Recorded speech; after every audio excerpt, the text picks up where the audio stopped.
Nós vamos falar do dom de línguas de uma forma diferente, né, contextualizada com Bíblia,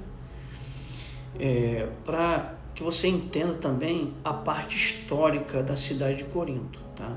Então vamos começar o nosso estudo e espero que você continue no vídeo porque vai ser muito bom. Olha, Paulo não ensinou um idioma sem significado. Ele combateu a confusão em uma igreja influenciada pelo ambiente religioso de Corinto. Por quê? Veja bem, você sabia que antes da igreja existir em Corinto, os templos pagãos, né, eles já promoviam cultos de êxtase, vocalizações estáticas? Você sabia disso? Então, por que Paulo escreveu 1 Coríntios 12, 13 e 14? Talvez você nunca tenha observado o contexto histórico dessa carta. Porque o contexto, ele muda tudo, né?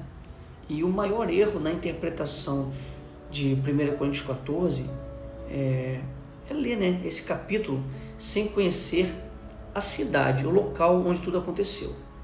Corinto era uma das cidades mais pagãs do Império Romano. Os seus habitantes conviviam diariamente com templos dedicados a Apolo, Dionísio e Afrodite. Em alguns cultos de mistério e rituais estáticos, havia música repetitiva, vê se te lembra alguma coisa, estados de transe, gritos, vocalizações estáticas e mensagens interpretadas por sacerdotes. Então, muitos cristãos daquela igreja vieram exatamente desse ambiente religioso. Por isso, Paulo começa o assunto lembrando: sabeis que quando eras, né, gentios, eram conduzidos a ídolos do mundo, conforme eram guiados, né? Então, essa tradução não é um detalhe. Paulo lembra o passado espiritual da igreja antes de ensinar sobre os dons. Então, gente, o problema nunca foi o dom. O problema era a confusão.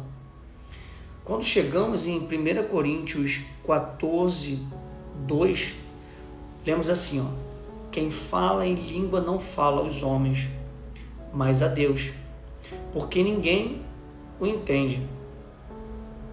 Muitos concluem imediatamente que Paulo, né, está ensinando uma língua celestial incompreensível. Mas será que era isso mesmo? A palavra grega glossa significa simplesmente língua ou idioma. Sempre que aparece em Atos, refere-se a idiomas reconhecidos por pessoas de outras nações. Então, por que em Corinto ninguém entendia? Né? Por quê? Essa é a pergunta correta. Porque ninguém conhecia aquele idioma que estava sendo falado. Imagine alguém hoje entrando em sua igreja, que é brasileira, e começa a anunciar o evangelho em hebraico, persa, japonês. Ele estaria falando o idioma verdadeiro, concorda? Mas ninguém seria edificado se não houvesse o quê? Tradução. E para haver tradução tem que ser uma língua. E é exatamente por isso que Paulo determina, havendo intérprete, fala. Observe que Paulo pede alguém, ele não pede, né, alguém para inventar um significado espiritual. Ele pede um intérprete. E intérprete traduz o quê? Idiomas. Consegue entender? Existe um versículo que quase ninguém cita. Poucos versículos depois, Paulo afirma, mais à frente: há, por exemplo, tantas espécies de vozes no mundo e nenhuma delas é sem significado. Está lá em Coríntios 14, 10. Mas ninguém quer ir para frente e ver, né? Então perceba a lógica. Nenhuma língua sem significado. O problema nunca está na língua. O problema está em quem está ouvindo. Se ninguém conhece aquele idioma, ninguém será edificado. É bem simples, é bem prático. Tá? o contraste com os cultos pagãos, né, é exatamente aqui que o contexto histórico faz toda a diferença. Enquanto os templos pagãos valorizavam experiências estáticas, né, e manifestações essas emocionais, Paulo estabelece outro padrão para a igreja. Na igreja de Cristo, tudo precisa produzir o quê? Entendimento.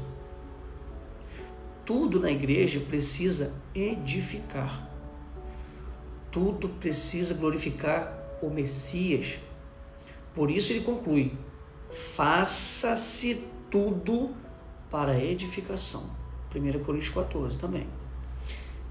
E ele termina também dizendo assim, mas faça-se tudo com decência e ordem. 1 Coríntios também 14. Está tudo no 14. O padrão do Espírito Santo nunca foi a confusão. O padrão do Espírito de santidade, sempre foi edificação. Atos 2, ele mostra idiomas. 1 Coríntios 14 continua falando de idiomas. A diferença é simples. Em Jerusalém, de Atos 2, havia pessoas de várias nações, na verdade judeus, de várias nações, que entendiam aqueles idiomas. Em Corinto não havia, por isso era necessário a interpretação. Paulo não transforma dom em algo sem significado. Ele ensina que se a igreja não compreender a mensagem, ela não será edificada. O foco do Espírito Santo, do Ruach HaKodesh, nunca foi impressionar pessoas.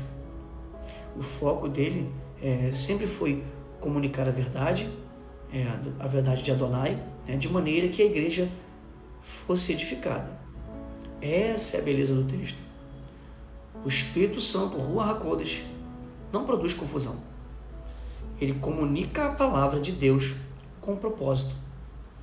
Propósito, entendimento e edificação.